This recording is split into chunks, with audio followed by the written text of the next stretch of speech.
Hello students and friends, मैं Ruby संगदार CB science में आप सभी का स्वागत करती हूँ। यहाँ हम डिस्कस करते हैं केमिस्ट्री एंड बायोलॉजी के सभी टॉपिक। आज के हम अपनी इस वीडियो में ब्रायोफाइट एंड टेरिडोफाइट्स के बारे में समझेंगे कि क्या होते हैं। हम इससे पहले प्लांट किंगडम के चैप्टर में हम एल्गी और प्लांट किंगडम का क्लासिफिकेशन समझ चुके हैं। प्लांट किंगडम का क्लासिफिकेशन में क्या था, एल्गी था, ब्रायोफाइट था, टेरिडोफाइट्स, जिम्नोस्पर्म, फिर एंजियोस्पर्म्स प्लांट आते हैं, जो लोअर प्लांट से लेकर एल्गी से लेकर हमारे हायर प्लांट्स तक आते जाते हैं। उस वीडियो को आप हमारे चैनल पर जाकर उसको देख सकते हैं। आज हम ब्रायोफाइट्स एंड टेरिडोफाइट्स के बारे में समझेंगे। ब्रायोफाइट्स एंड टेरिडोफाइट्स क्या होते हैं। ब्रायोफाइट्स जैसे कि एल्गी जो प्लांट था वो लोअर प्लांट था, उनमें जो बॉडी थी, प्लांट की जो बॉडी थी वो थैलस लाइक थी, जिसमें लीफ, स्टेम और रूट में कोई डिफ्रेंशिएट नहीं था। जो हमारी एल्गी थी वो किस में पाई जाती थी, वाटर में। अब जो हमारे ब्रायोफाइट्स होते हैं वो उनसे थोड़े हायर प्लांट्स होते हैं। ब्रायोज मीन्स होता है मॉस एंड फाइटा मीन्स होता है प्लांट। जो ब्रायोफाइटा होते हैं वो मॉस प्लांट्स होते हैं, जैसे कि आपको इस डायग्राम में दिख रहा है। ये एक ब्रायोफाइट्स प्लांट्स हैं जो कि वाटर के पास टेरेस्ट्रियल भी होते हैं। हमारी जो एल्गी थी वो वाटर में ही पाई जाती थी, लेकिन जो ब्रायोफाइट्स प्लांट है वो थोड़े हायर, वो टेरेस्ट्रियल पे भी डेवलप होने लगे। हमारा जो ब्रायोफाइट प्लांट्स हैं वो सीडलेस प्लांट्स होते हैं, जिनके अंदर स्पेशलाइज कोई भी वाटर कंडक्टिंग टिश्यूज नहीं होता है। मीन्स इसमें जाइलम, फ्लोएम, वेस्कुलर टिश्यूज का फॉर्मेशन नहीं होता है। ठीक है, ये इनमें वेस्कुलर टिश्यू का फॉर्मेशन नहीं होता है। और ये फर्स्ट ऐसे प्लांट हैं जो जिनमें एम्ब्रियो का फॉर्मेशन होता है, थोड़ा से हायर कैरेक्टर होना स्टार्ट हो जाते हैं। ये जो हमारे जो ब्रायोफाइट्स प्लांट हैं उनमें स्टेम, लीफ, रूट्स, जो प्लांट्स के पार्ट्स होते हैं वो होना स्टार्ट हो जाते हैं। उन जैसे स्ट्रक्चर डेवलप होना स्टार्ट हो जाते हैं, मतलब प्लांट में जनरलाइजेशन होना स्टार्ट हो जाता है। अब उनका हैबिटेट समझ लेते हैं कि प्लांट, ये जो हमारे ब्रायोफाइट प्लांट्स हैं उनका हैबिटेट क्या है, वो कहाँ उगते हैं। जो ब्रायोफाइट प्लांट्स हैं वो ह्यूमिड एरिया, सैडेड प्लेट्स में पाए जाते हैं। मीन्स जहाँ पे वाटर प्रेजेंट हो, ठीक है, जहाँ पे वाटर आसपास कहीं प्रेजेंट हो, जो नमी वाला एरिया होता है वहाँ पे हमारे ब्रायोफाइट्स प्लांट पाए जाते हैं। ये पूरे वाइडली डिस्ट्रीब्यूटेड होते हैं पूरे वर्ल्ड वाइड में। जो हमारे जो ब्रायोफाइट प्लांट्स हैं इन्हें एम्फीबियन प्लांट्स कहते हैं। एम्फीबियंस इसलिए कहते हैं क्योंकि ये वाटर एंड टेरेस्ट्रियल दोनों पर ही डेवलप हो सकते हैं। ये रिप्रोडक्शन के लिए वाटर में सर्वाइव करते हैं, वाटर में होते हैं, और जो उनका जनरल वो होता है स्ट्रक्चर वो हमारे टेरेस्ट्रियल पे होता है। इनको एम्फीबियन प्लांट्स बोलते हैं। क्वेश्चन बहुत आता है एम्फीबियन प्लांट्स कौन से हैं, तो वो कौन से हैं, ब्रायोफाइट प्लांट्स होते हैं। ठीक है, इनमें क्लोरोप्लास्ट प्रेजेंट होता है, जिसके थ्रू ये फोटोसिंथेसिस के द्वारा फूड का फॉर्मेशन करते हैं। अब हम ब्रायोफाइट्स के कुछ जनरल कैरेक्टर समझ लेते हैं कि क्या होते हैं। Bryophytes are also referred to as amphibian of the plant kingdom because these plants through live in soil but are dependent on water for sexual reproduction। इसके बारे में पहले ही बता चुकी हूँ। जो हमारे ब्रायोफाइट प्लांट्स हैं उन्हें एम्फीबियंस प्लांट्स बोलते हैं क्योंकि ये सॉइल में भी लिव हो सकते हैं, सॉइल में भी अपनी लाइफ को चला सकते हैं, लेकिन वो वाटर में सेक्सुअल रिप्रोडक्शन के लिए डिपेंडेंट होते हैं। सेक्सुअल रिप्रोडक्शन जब इनके दोनों आर्चिगोनियम वगैरह का जो रिप्रोडक्शन होता है प्लांट्स में वो हमारा वाटर में होता है। They generally occur in damp, humid and shaded areas. ये जो हमारे जो ब्रायोफाइट्स हैं वो डैम्प, गीले स्थानों पर या फिर ह्यूमिड स्थान पर या फिर शेडेड एरिया पर, वाटर के आसपास के ही एरिया पर डेवलप होते हैं। दे play an important role in plant succession on bare rocks और soil। ये जो हमारे जो ब्रायोफाइट्स प्लांट्स होते हैं वो प्लांट सक्सेशन में भी हेल्पफुल हैं। मीन्स इनके ब्रायोफाइट्स से ही आगे हमारे टेरिडोफाइट्स हैं, जिम्नोस्पर्म है, एंजियोस्पर्म प्लांट का फॉर्मेशन होना स्टार्ट हो जाता है। The body of bryophytes is thallus like which is either float और erect. The thallus is attached to the substratum by unicellular multicellular rhizoid. जो हमारे ब्रायोफाइट्स प्लांट्स हैं इनमें रूट, स्टेम और लीव्स का फॉर्मेशन स्टार्ट हो जाता है। जैसे आपको ये स्ट्रक्चर दिख रहा होगा, इसमें हल्का सा स्ट्रक्चर, रूट जैसे स्ट्रक्चर, स्टेम जैसे स्ट्रक्चर दिखने स्टार्ट हो जाते हैं। ब्रायोफाइट्स के जो रूट्स होती हैं उन्हें राइजोइड्स कहते हैं। ये जो आपको ये वाला ये जो स्ट्रक्चर दिख रहा है जो कि अर्थ में डेवलप, अर्थ के अंदर होते हैं, मिट्टी के अंदर, वो राइजोइड कहलाते हैं। जो हमारे ब्रायोफाइट्स की रूट को राइजोइड बोलते हैं, जो कि वाटर को कंडक्ट करते हैं। ठीक है, इनमें वेस्कुलर टिश्यूज नहीं होते हैं लेकिन उन जैसे स्ट्रक्चर होते हैं। ये जो हमारे ब्रायोफाइट्स है उनमें, ब्रायोफाइट्स से हमारे जो प्लांट्स हैं उनमें थोड़ा सा डेवलपमेंट होना स्टार्ट हो रहा है। जो root, stem, leaf, body differentiation plant में होना स्टार्ट हो जाता है। अब आता है ब्रायोफाइट्स में the main plant body that is thallus of the bryophytes is haploid. जो ब्रायोफाइट्स होता है उसकी बॉडी थैलस होती है, थैलस लाइक होती है। इनमें हैप्लॉइड होती है जो कि सिंगल क्रोमोसोम्स पाए जाते हैं, सिंगल क्रोमोसोम के सेट पाए जाते हैं।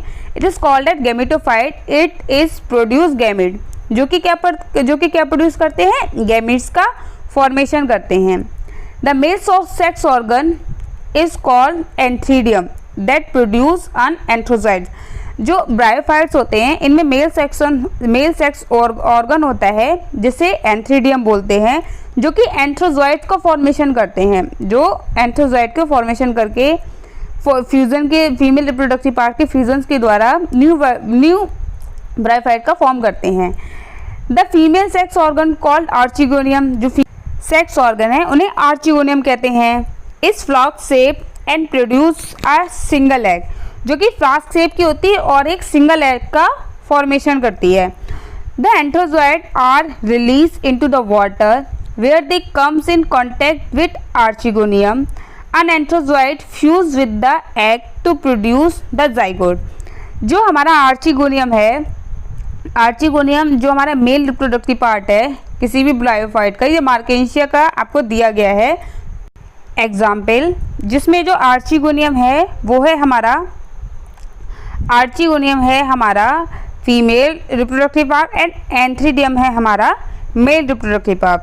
जो एंथ्रोडियम है उसमें एंथ्रोजॉइड्स फॉर्म होते हैं जो कि वाटर में रिलीज कर दिए जाते हैं, जो किसके कांटेक्ट में आते हैं, फीमेल रिप्रोडक्टिव पार्ट आर्चिगोनियम से। आर्चिगोनियम और एंथ्रोजॉइड के फ्यूजन के द्वारा, दो गैमीट्स के फ्यूजन के द्वारा एग प्रोड्यूस होता है और जाइगोट का फॉर्मेशन होता है, एक जाइगोट बनता है। जाइगोट जो होता है कुछ टाइम के लिए आर्चिगोनियम में रिमेन रहता है, इसमें प्रेजेंट रहता है या फिर अलग हो जाता है, और माइटोटिक सेल डिवीजन द्वारा न्यू एम्ब्रियो का फॉर्मेशन करता है, एम्ब्रियोनिक डेवलपमेंट द्वारा न्यू एम्ब्रियो का फॉर्म करता है। ये आपको जो डायग्राम में दिख रहा होगा ये एंथ्रोजॉइड है, ये गैमा कप का फॉर्मेशन होता है जो कि हमारे न्यू ब्रायोफाइट्स का फॉर्म करते हैं। जो राइजोइड से ये कभी कभी ये एंथ्रोजॉइड पर प्रेजेंट रहते हैं, कभी ये अलग से ही अपना एक न्यू ब्रायोफाइट का फॉर्मेशन करते हैं।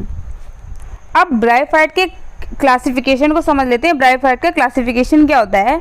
ब्रायोफाइट्स में ये तीन टाइप्स में क्लासिफाइड किया गया है। ब्रायोटा जिसमें मॉसेज आते हैं, ठीक है। मार्केंटियोफाइटा जिसमें लिवरवर्ट्स आता है, ये वाला जो हमारा फर्स्ट वाला पार्ट है, फर्स्ट वाला जो डायग्राम दिख रहा है वो है मॉसेज, सेकेंड वाला है हमारा लिवरवर्ट, थर्ड है हमारा एंथ्रोसिरोप्टेरा जिसमें हॉर्नवर्ट आते हैं। जो हमारे प्रिमिटिव ब्रायोफाइट्स हैं वो देखिए आप बिल्कुल एल्गी की तरह लग रहे हैं। धीरे धीरे इनमें डिफ्रेंशिएट होता गया है, डेवलप होता गया है। मॉसेस हमारी हायर ब्रायोफाइट है जिसमें आपको ये स्ट्रक्चर दिख रहा है, ये आराम से डेवलप्ड स्ट्रक्चर है, इसमें रूट, लीफ एंड स्टेप में डेवलप होने लगा है, ठीक है। एम्ब्रियो का फॉर्मेशन होता है। अब हम कुछ ब्रायोफाइट्स के एग्जाम्पल देख लेते हैं जो हमारी एनसीईआरटी बुक में दिए गए हैं। इसमें जो पहला वाला ये जो आपको ये जो स्ट्रक्चर दिख रहे हैं वो हमारे मार्केंशिया हैं, लिवरवर्ट्स हैं, मार्केंशिया हैं, जिसमें आपको जो पहला वाला स्ट्रक्चर दिख रहा है वो फीमेल थैलस का है, सेकंड वाला स्ट्रक्चर है वो मेल थैलस का है। फीमेल में हमारे आर्चिगोनियम पायर प्रेजेंट है और गैमा कप प्रेजेंट है, जिससे हमारे न्यू ब्रायोफाइट्स का फॉर्मेशन होता है। और जो नीचे जो स्ट्रक्चर दिख रहा है, रूट लाइक स्ट्रक्चर दिख रहा है, वो राइजोइड्स है। ऐसे ही हमारे फीमेल मेल पार्ट में एंथ्रीडियम है और गैमा कप प्रेजेंट है और राइजोइड प्रेजेंट है। जो हमारे लास्ट की जो दो स्ट्रक्चर दिख रहे हैं उसे फ्यूनेरिया बोलते हैं। फ्यूनेरिया में ये जो आपको नीचे दिख रहे हैं, ये जो रूट जैसे स्ट्रक्चर, वो राइजोइड्स हैं। फ्यूनेरिया दो पार्ट्स में डिवाइड होती है, जिसमें सबसे पहला है गैमीटोफाइट, जिसमें गैमीट का फॉर्मेशन होता है। ये जो ऊपर वाला पार्ट दिख रहा है उसे स्पोरोफाइट बोलते हैं। इन दोनों के ही फ्यूजन से हमारा न्यू ब्रायोफाइट्स का फॉर्मेशन होता है, न्यू फ्यूनेरिया का फॉर्मेशन होता है। ऊपर जो ये वाला स्ट्रक्चर दिख रहा है उसे कैप्सूल बोलते हैं, जो कि आपको लीफ लाइक स्ट्रक्चर दिख रहा होगा। इसके जो स्टेम जैसे स्ट्रक्चर दिख रहा है उसे सेप्टा बोलते हैं। और ये जो नीचे स्ट्रक्चर है वो लीव्स की तरह दिख रहा है। इसमें जो नीचे जो जिससे रूट जुड़ी हुई है वो मेन एक्सिस है। ठीक है, ये जो आपको लास्ट वाला स्ट्रक्चर दिख रहा है ये स्फैग्नम का है। स्फैग्नम क्या होता है? ये भी एक हमारा ब्रायोफाइट प्लांट्स है, जिसमें आपको ये जो नीचे ये वाले स्ट्रक्चर दिख रहे हैं वो आर्चिगोनियम है, जो कि फीमेल पार्ट हैं, जो कि हमारा ब्रायोफाइट्स के फीमेल स्ट्रक्चर है। और इसमें जो ब्रांचेस दिख रही हैं और ऊपर वाले पार्ट्स में हमारे एंथ्रोजोइड प्रेजेंट होते हैं, एंथ्रीडियम प्रेजेंट होते हैं। अब हम ब्रायोफाइट्स के कुछ इकोनॉमिक इम्पोर्टेंस देख लेते हैं। ब्रायोफाइट्स के हालांकि इकोनॉमिक इम्पोर्टेंस थोड़ा कम होता है, इसे मेडिकल्स में भी यूज़ कर सकते हैं, मेडिसिनल बनाने में भी यूज़ करते हैं। एंटीबायोटिक एक्टिविटीज़ को भी ब्रायोफाइट का यूज़ किया जाता है, इसमें एंटीबायोटिक्स बनाई जाती हैं। कुछ ब्रायोफाइट्स का उपयोग हम लोग मवेशियों को फूड खिलाने में भी करते हैं, मवेशियों को खाना खिलाने में भी करते हैं। और इन्हें जो हमारे जो ब्रायोफाइट्स हैं इन्हें पॉलिनेशन इंडिकेटर्स भी कहते हैं और इनके इकोलॉजिकल यूज़ भी हैं। पॉलिनेशन को जहाँ पॉलिनेशन होगा वहाँ कम ब्रायोफाइट्स का फॉर्मेशन होगा। ये हमारे कुछ इकोनॉमिक इम्पोर्टेंस हैं ब्रायोफाइट्स के, जो कि हमारे लिए यूज़फुल हैं। अब हम ब्रायोफाइट्स के बाद कुछ ब्रायोफाइट्स से हायर करैक्टर वाले प्लांट्स पढ़ते हैं, जिनमें ब्रायोफाइट्स से थोड़े से हायर करैक्टर्स पाए जाते हैं, वो कहलाते हैं हमारे pteridophytes plants. Pteridophytes plants means pterons means feather and phyte means plants. जो टेरिडोफाइट प्लांट्स है उनमें स्टेम, रूट, लीफ में डिफ्रेंशिएट होना स्टार्ट हो जाता है। Root, stem, reed, vascular tissues का फॉर्मेशन हो जाता है। जो टेरिडोफाइट्स प्लांट्स हैं उनमें टेरेस्ट्रियल प्लांट्स आते हैं। जो सबसे पहले जो टेरेस्ट्रियल प्लांट थे वो हमारे टेरिडोफाइट प्लांट्स हैं। ब्रायोफाइट प्लांट्स क्या होते हैं? एम्फीबियन प्लांट्स थे, मीन्स वो वाटर एंड टेरेस्ट्रियल दोनों पे रहना प्रेफर करते थे, दोनों ही उन्हें चाहिए था। लेकिन जो हमारे टेरिडोफाइट प्लांट्स हैं वो टोटली टेरेस्ट्रियल प्लांट है, जो कि ज़मीन पर ही उगते हैं। टेरेस्ट्रियल प्लांट्स होने के कारण ये जो हमारे जो टेरिडोफाइट प्लांट्स हैं वो cool, moist and shaded place में उगते हैं, जैसे कि fern. Some members are aquatic, मतलब जो हमारे कुछ टेरिडोफाइट प्लांट्स हैं वो कुछ वाटर में भी उगते हैं, जैसे मार्शेलिया एंड एजोला। कुछ हमारे जो टेरिडोफाइट प्लांट्स हैं वो ज़ीरोफाइट रेगिस्तान में भी उगते हैं, ठीक है, जो कम पानी में भी रुकने की सर्वाइव कर सकते हैं। ये जो आपको ये जो सारे प्लांट दिख रहे हैं, ये वाले प्लांट्स आपने देखे होंगे अपने आसपास, वो हमारा टेरिडोफाइट्स प्लांट्स हैं। जो टेरिडोफाइट प्लांट्स होते हैं वो majority of the pteridophyte plants are herbs but a few are perennial and tree like.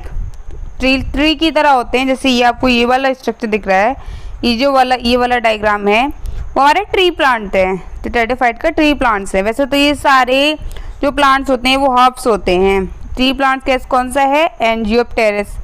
कुछ सबसे स्मॉलेस्ट जो हमारा टेरिडोफाइट प्लांट्स है वो एजोला है, और जो लार्जेस्ट टेरिडोफाइट प्लांट्स है उसे काइथिया बोलते हैं, जो कि ट्री फर्न है, जो कि ट्री को डेवलप करता है। जो हमारी टेरिडोफाइट की प्लांट बॉडी होती है वो स्पोरोफिटिक होती है। जो टेरिडोफाइट प्लांट्स होता है वो रूट, स्टेम, लीव्स में डेवलप होता है, डिवाइड होता है। रूट, स्टेम, लीव्स इसमें फॉर्म होना स्टार्ट हो जाते हैं और वेस्कुलर टिश्यूज़ का फॉर्मेशन होता है। वेस्कुलर टिश्यूज़ भी होते हैं हमारे टेरिडोफाइट प्लांट्स में, ये जो आपको ये जो डायग्राम दिख रहा है इसमें रूट है, स्टेम है और वेस्कुलर टिश्यूज का फॉर्मेशन हो रहा है। इनमें सीड का फॉर्मेशन नहीं होता है और इनमें फ्लावर का भी फॉर्मेशन नहीं होता है। जो हमारा टेरिडोफाइट प्लांट्स है उनमें मेल रिप्रोडक्टिव पार्ट एंथ्रीडियम है and female reproductive part archegonium है, जो कि एंट्रोजोइट एंड oospore का फॉर्मेशन करता है और न्यू टेरिडोफाइट का फॉर्मेशन होता है। इनमें अल्टरनेशन ऑफ जनरेशन पाया जाता है। जो हमारे टेरिडोफाइट प्लांट्स हैं उनमें अल्टरनेशन ऑफ जनरेशन पाया जाता है। जो हमारा जो संजीवनी बूटी वाला जो प्लांट था वो भी एक टेरिडोफाइट प्लांट ही था, जिसका इकोनॉमिक इम्पोर्टेंस बहुत ज़्यादा है। टेरिडोफाइट प्लांट्स में जो लीव्स हैं वो स्मॉल होती हैं, थिन होती हैं, स्केली होती हैं, स्केल लाइक्स की होती हैं एंड और लीव्स जो होती हैं वो सिंगल अंडरग्राउंड लीव्स भी होती हैं, जैसे कि इक्विसिटम में। कुछ लीव्स जो होती हैं वो फॉलियर लीव्स भी होती हैं। जो हमारा टेरिडोफाइट प्लांट्स होते हैं इसमें लार्ज पाइनली कंपाउंड लीव्स भी पाई जाती हैं, जिसमें ड्रायोप्टेरिया और एडिनेटम में। और जो रूट्स होती है वो एडवेंटिशियस नेचर की होती है, एडवेंटिशियस रूट प्रेजेंट होती है। जो रूट जो अराइज होती है वो रेडिकल से फॉर्म होती है। ठीक है, ये हमारा टेरिडोफाइट प्लांट। अब हम टेरिडोफाइट प्लांट्स के कुछ एग्जाम्पल देख लेते हैं। टेरिडोफाइट के एग्जाम्पल क्या होते हैं? सबसे पहला हमारा स्लेजिनेला है। स्लेजिनेला में आपको अच्छे से दिख रहा होगा, इसमें स्टेम है, रूट और लीव्स में अच्छे से डिफ्रेंशिएट है, जो कि हमारे ब्रायोफाइट प्लांट से थोड़ा हायर प्लांट्स हैं। सेकेंड है हमारा इक्विसिटम। इक्विसिटम प्लांट में सबसे ऊपर स्ट्रोबिला पाया जाता है, जिसमें मेल फीमेल रिप्रोडक्टिव पार्ट होते हैं। और फर्न है, जो कि इस लीफ का स्ट्रक्चर है, ये स्केली लीव्स का है, स्केली लीव्स हैं जिसमें ब्रांचेस हैं। और नीचे राइजोम है जो कि रूट का फॉर्मेशन करता है और ये वाला पार्ट स्टेम कहला रहा है। थर्ड है हमारा फर्न। फर्न आपको ये स्ट्रक्चर ये आराम से अच्छे से दिख रहा होगा, हमारा फर्न है। फिर हमारा साल्विनिया। ये हमारे कुछ टेरिडोफाइट प्लांट्स के एग्जाम्पल है जो हमारी एनसीईआरटी बुक में दिए हुए हैं। जो टेरिडोफाइट प्लांट्स हैं उनका डेवलपमेंट से होकर हमारे जिम्नोस्पर्म प्लांट में डेवलप होते हैं। मैं उम्मीद करती हूँ आपको वीडियो अच्छे से समझ आया होगा। अगर वीडियो अच्छी लगी तो प्लीज़ लाइक कीजिए, ज़्यादा से ज़्यादा लोगों में शेयर कीजिए एंड सब्सक्राइब कीजिए। Thank you for watching my video.